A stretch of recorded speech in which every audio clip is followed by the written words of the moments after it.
किसी के घर में एक साथ रहना परिवार नहीं कहलाता दोस्तों, बल्कि एक साथ जीना, एक दूसरे को समझना और एक दूसरे की परवाह करना परिवार कहलाता है।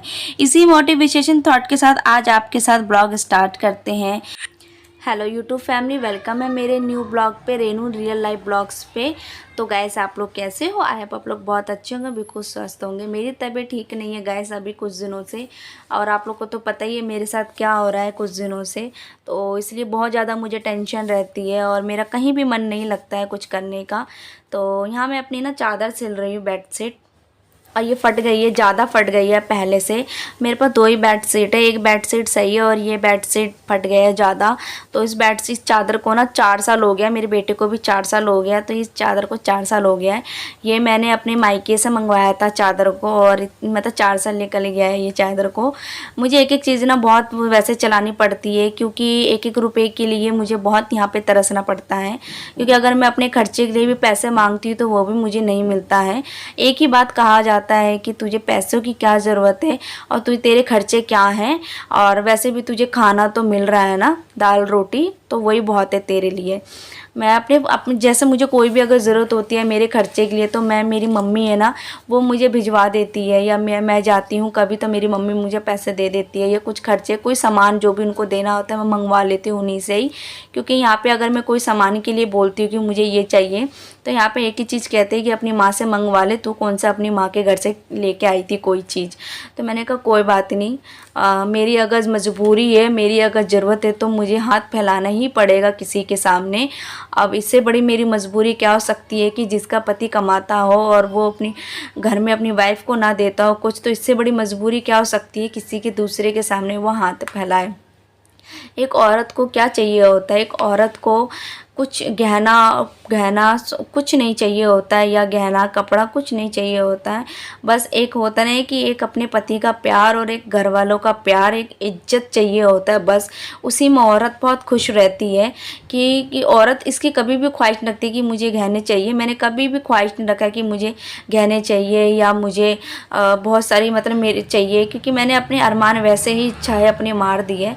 मुझे बस ये चाहिए कि मुझे बस 2 पल में बस अपने पति से प्यार और अपने घर वालों से प्यार और बस वही मिले और इज्जत मिले, और कुछ इससे ज़्यादा नहीं चाहिए। लेकिन किस्मत को कुछ और ही मंजूर था। जो किस्मत को मंजूर है वो शायद मुझे बर्दाश्त करना पड़ेगा या सहन करना पड़ेगा अपने बेटे के लिए, क्योंकि मैं अपने बेटा के बिना नहीं रह सकती और ना बेटा मेरे बिना रह सकता है। तो इस वजह से कभी कभी लगता है ना कि औरत होना ही पाप है। पता नहीं भगवान ने भी क्या सोच के एक औरत को बनाया है। अगर औरत को बनाया भी है तो क्या उसी की किस्मत में सारे दुख डाल दिए? क्या औरत ही सब कुछ करे, बच्चा भी औरत पैदा करे, घर भी औरत संभाले, मतलब औरत के हिस्से में सब कुछ दे दिया, तो मर्द के हिस्से में क्या दिया है? एक क्या मर्द के हिस्से में ये दिया है कि कमाना, बाहर जाए और कमा के आया, फिर घर में आके औरत को मतलब जलील करे, बेइज्जती करे।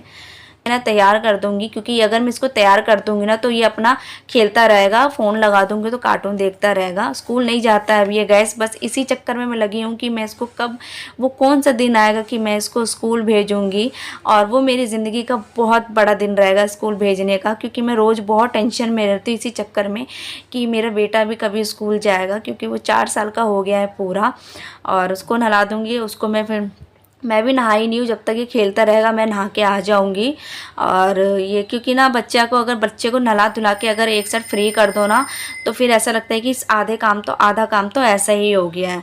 तो मैं नहा के आ गई हूँ और मैं इसको अब खाना खिला रही हूँ, क्योंकि इसको लगे भूख और इसको ट्यूशन भी जाना है। 4 बजे का इसका टाइम है और 3:30 हो चुके हैं, तो उसको मैं फटाफट खाना खिला रही हूँ और थोड़ी देर खेलेगा। खाने में बहुत ड्रामा करता है ये फैमिली, क्योंकि ना ये सब्जी खाता नहीं, इसको सिर्फ दाल चाहिए, तो इसके लिए मैं दाल ज़रूर बनाती हूँ।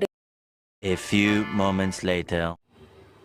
उसको ट्यूशन छोड़ने के बाद ना मैं 1 घंटा करीब सो गई थी, क्योंकि वो 1 घंटा वैसे मेरे सर में वैसे भी बहुत दर्द हो रहा है और मैं बोल भी रही थी तबीयत ठीक नहीं है, तो मैं दवाई खा के सो गई थी।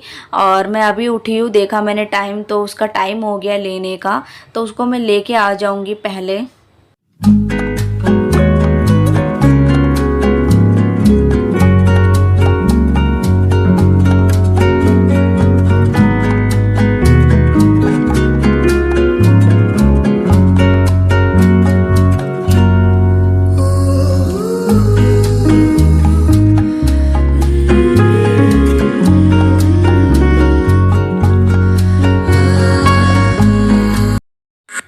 बारिश हो रही है ना, बारिश की वजह से ना कपड़े भी नहीं सूख रहे हैं बिल्कुल भी।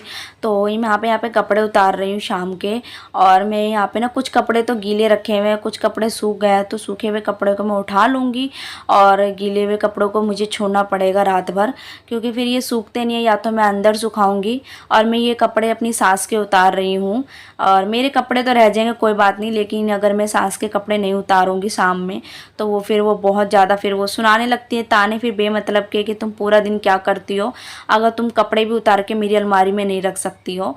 तो वही मैं अपनी सास के कपड़े यहाँ पे तय लगा के रख रही हूँ, ताकि वो उनसे आने से पहले मैं सब कुछ मतलब रख दूँ ताकि। लेकिन हम कहते हैं कि जितना भी कर लेंगे हम, तब भी हमें सुनना ही सुनना है। अगर औरत या बहू कितना भी कुछ कर लेगी किसी के लिए या जान ही निकाल के दे देगी, तो भी मुझे नहीं लगता है कि कोई या दिखेगा बहू का कुछ करना। मूंग की दाल ना मैंने ये सुबह भिगोई हुई थी, और मैंने कहा सुबह भिगो दूंगी शाम की सब्जी के लिए। तो मैंने कहा आज मूंग की, क्योंकि ना मूंग की जो ये दाल है ना ये थोड़ी सी ख़राब होने लग गए थे इसमें, जो क्योंकि बारिश भी हो रहा है फिर धूप भी नहीं निकल रही, तो दाल में सुखा नहीं पा रही हूँ। तो मैंने कहा थोड़ी सी दाल बची है, इसकी मैं सब्जी बना लूँगी। तो इस वजह से मैंने सुबह ही मूँग की दाल को भिगो के रख लिया था। अब मैं इनके छिलके उतार के और इनको पीसूँगी सिलबट्टे पर। और इसी में बहुत टाइम लगता है पीसने में सिलबट्टे में, क्योंकि ना बहुत मेहनत लगती है इसको पीसने में सिलबट्टे में, वो भी हाथ से। मिक्सी है लेकिन मैं मिक्सी में नहीं पीस सकती हूँ, क्योंकि अगर मैं मिक्सी में मैंने ये दाल पीस दिया तो फिर मेरी सास वो खाती नहीं है, फिर वो कहती है कि अच्छा नहीं लग रहा है तुमने मिक्सी में पीसा है। तो मैं सिलबट्टे में पीसना चाहिए था, तो इस वजह से मैं सिलबट्टे पे भी दाल सारी पीसूँगी। और सिलबट्टे पे मैं सारे मसाले पीसूँगी। मैं मिक्सी मतलब बहुत कम यूज़ करती हूँ, क्योंकि मेरी सास को मिक्सी का मतलब मसाले नहीं पसंद है पीसना। तो मैं इसमें ना मूंग की ये दाल है ना, इसके मैं पकोड़े बनाऊंगी और इसी की मैं सब्जी बनाऊंगी। तो इसमें थोड़ा सा मिक्स करने के लिए ना मैंने लहसुन और हरी मिर्च और जीरा पीस लूँगी और इसमें दाल में डाल दूँगी, क्योंकि इसके पकोड़े में ना थोड़ा सा टेस्ट भी आ जाता है।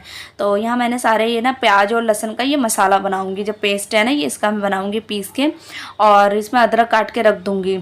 तो उसको बस अब मैंने मसाला सा सब तैयार हो चुका है मेरा, मैंने सब कुछ तैयार कर लिया एक साथ, क्योंकि बार बार फिर अलग अलग चीज़ तैयार करूँ तो बहुत दिक्कत होती है। तो मैंने कहा चलो तैयार कर लेती हूँ। और वैसे भी 7:30 बज चुके हैं, टाइम लगता है इसको बनाने में। तो मैंने यहाँ फटाक से पहले कढ़ाई चढ़ा दी है, और कढ़ाई में यहाँ मैं पकोड़े पहले तलूँगी, क्योंकि पकोड़े तलूँगी ना मेरे बेटे को बहुत पसंद है पकोड़े ये वाले। तो अगर मैं पहले तलने लगूँगी ना तो वो पहले ही देखते ही खाने आ जाता है। और यहाँ पे ना मेरे पहले वाले ब्लॉग में ना किसी ने कुछ कमेंट किया था कि आप झूठ बोलती हो, आप अपने सास ससुर को नहीं दिखाती हो, आपकी सास कहाँ है जो आप मतलब व्यूज़ के लिए आप ऐसी वीडियो बना रही हो। ऐसा कुछ नहीं है। मेरे जो सास ससुर है या मेरे हस्बैंड हैं, उनको नहीं पता है कि मैं ब्लॉग बनाती हूँ, और उनको बस ये लगता है कि मैं सिर्फ खाने का बनाती हूँ, नॉर्मल जो शॉर्ट होता है वो मैं ब्लॉग, क्योंकि उनको नहीं पता मेरा चैनल है।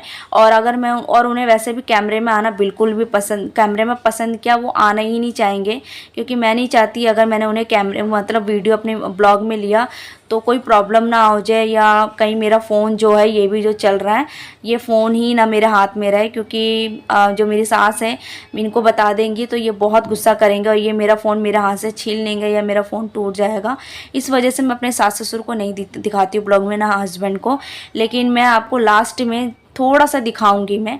तो यहाँ ना मेरा मूंग की दाल के पकोड़े मैंने फ्राई कर लिए थे, मसाला भी मैंने तैयार कर लिया था, वही मसाला था। ये जो दाल है ना, थोड़ी सी दाल मैंने बचा ली थी, क्योंकि ये जो दाल है ना इसी का थोड़ी सी दाल में पानी मिला के मैं इसमें डालूंगी।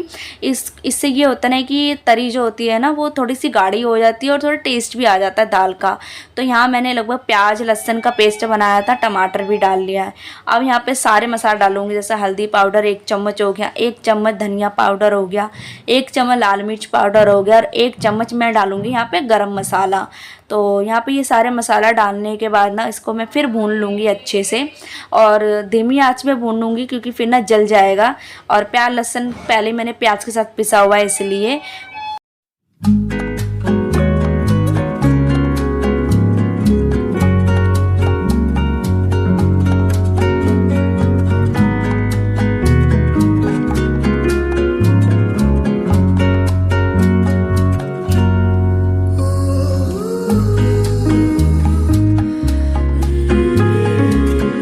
खाना है मेरा तैयार। यहाँ मैं सास ससुर को अपने खाना परोस रही हूँ और यहीं करती हूँ ब्लॉग को मैं ख़त्म। तो आई होप पसंद आया मेरा ब्लॉग, तो please like subscribe comment share ज़रूर करना। मिलती है नेक्स्ट ब्लॉग के साथ और आप लोग अपना तब तक ख्याल रखना। और ये है मेरे सास ससुर और ये मैं छुपके से वीडियो बना रही हूँ, इन्हें नहीं पता है।